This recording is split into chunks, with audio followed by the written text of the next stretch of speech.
I bought a 1975 Honda CB550 Welcome back to the channel and welcome the newest addition to the collection. Picked this one up just a couple days ago. This is not one of the bikes I've been hiding, but something that came up all of a sudden and I just had to have it. If you can see, one of the biggest reasons I bought this bike is not only the orange paint. This is sunrise orange, one of the most desirable colors in any Honda, period, but also it has the original mufflers, which are extremely hard to find, and when you find them, they're extremely expensive. I bought this bike from Norway, Michigan, about 3 hours away or so from where I am, and one of the biggest reasons I just had to have it was because it only has 7,000 original miles, and this is the original paint on the bike. If you guys aren't familiar with this paint, it fades extremely quickly. Even this bike that has been taken care of is fading. You can see the cover is different from the tank. I have another sunrise orange bike, the CB550, and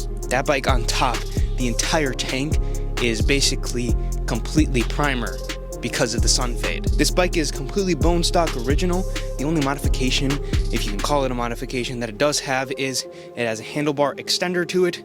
The handlebar's a little closer to the rider, probably someone a little bit shorter. Most likely going to put that back to OEM. It's just simple 8 bolts and then just mount her back up. This is a 75, so it is a facelifted bike. By facelifted, I mean the tank is a little bit different, the indicators are a little bit bigger, and otherwise it's pretty much the same. There's a couple dings and scratches. It's 40 plus years old, 45 plus years old at this point in time. There's a couple nicks on the tank, but other than that, it's just kind of dirty. It needs to be cleaned. It was open trailered from northern Michigan up into central Wisconsin, so it's not the cleanest in the winter time, and that stuff got onto the bike. Come over and turn it over for you guys by kick. I actually haven't kicked it over, but it cranks over nicely. It does not fire because the carburetors, well, they're gunked up, as all of these old bikes, when they sit, they all gunk up. Turn it over with the starter. You guys can hear the bike right now. Compression sounds good. She cranks strong, so I'm not really worried about it firing up whatsoever. When they sit, they like to gunk up. There's 4 carburetors on this bike. It shouldn't be too hard to do it. If you guys remember, I picked up a CBX about a month ago, and that bike has 6 carburetors. We haven't touched that bike yet because, well, when we take it apart, it's going to be a pretty big project. This one should be able to get up and running within the next couple of weeks. Stay tuned for the video on that. The other thing that's messed up on the bike is the front brake. It's locked up. The caliper has seized, as they tend to do when you let them sit. The rear has a drum, but the front is a disc, and that disc is all jammed up with the caliper. It's not fun to push around. Come on.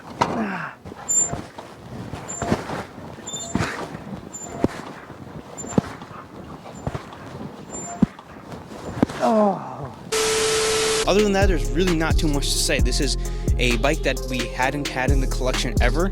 This is a 550. We have the 750 and multiple 750s at that, but no 554. So a brand new bike on a similar platform, but I'm excited to see how this feels compared to the 750 because it is significantly lighter and smaller than that bike is. They also did build a 404, which is a 400cc 4-cylinder, and a 354, and well, those are the last 2 bikes that I need to find. When I saw this bike with the paint, I just couldn't not have it.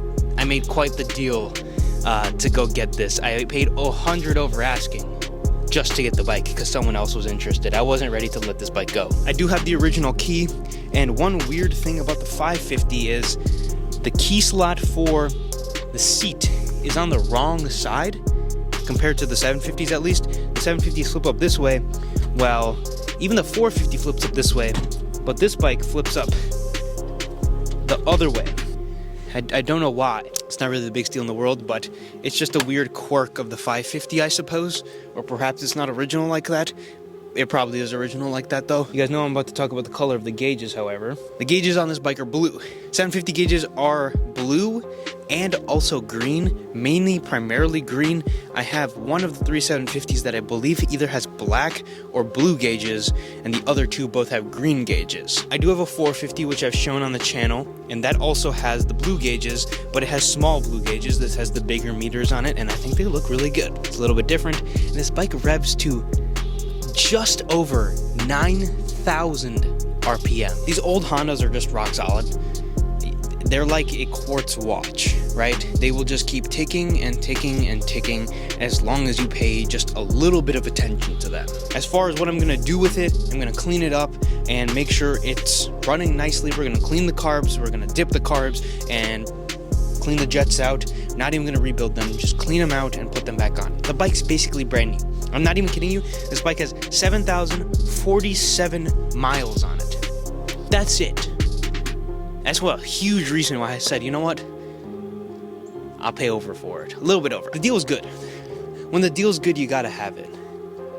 And I think that's self-explanatory. I can't find anything on this bike that's been tinkered with, that's been messed with, that's non-original or not as it's supposed to be, other than the handlebars. Because most of the time, people change out seats, indicators, fenders, the rear covers, people take the airbox out. This even has a stock airbox with the stock carburetors, and none of that stuff has been messed with, which is awesome because sometimes those things are hard to find, and especially when you don't get them with the bike, it's such a pain sorting them out and finding the parts. And the biggest thing of all are these right here, the OEM mufflers. I don't know why people change the mufflers to 4x1s or 4x2s.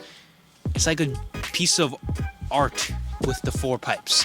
Maybe it's just because that's what everyone's wanting nowadays, and back in the day it was like in fashion to have 2 or 1 muffler, make it sound louder, whatever the case was, but a lot of these bikes don't have these anymore. And another reason as to why the bikes don't have these parts anymore is because they rotted out, which is another part of it, but people also did remove them and just throw them away or cut them up or whatever the case was. I know a big thing was people would go buy 750s from the showroom floor and then they would take the pipes off right there at the dealership and install new mufflers. I have a set of 750 pipes that were taken off the day the bike was delivered at the dealership, and still to this day have never been mounted, which we're going to put on the third 750, which that's a story for a different time, I suppose. But here she is, my newest addition to the collection. I thought I would share this bike with you guys. I apologize for the oversized coat. Once again, it's cold. There's actually a ton of snow that you guys can't see. If you guys have not seen the rest of the collection,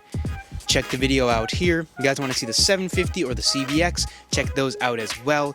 And well, in the next video on this bike, we will show you guys the bike running, not riding, but running, and in the summertime, we'll get a couple miles on her.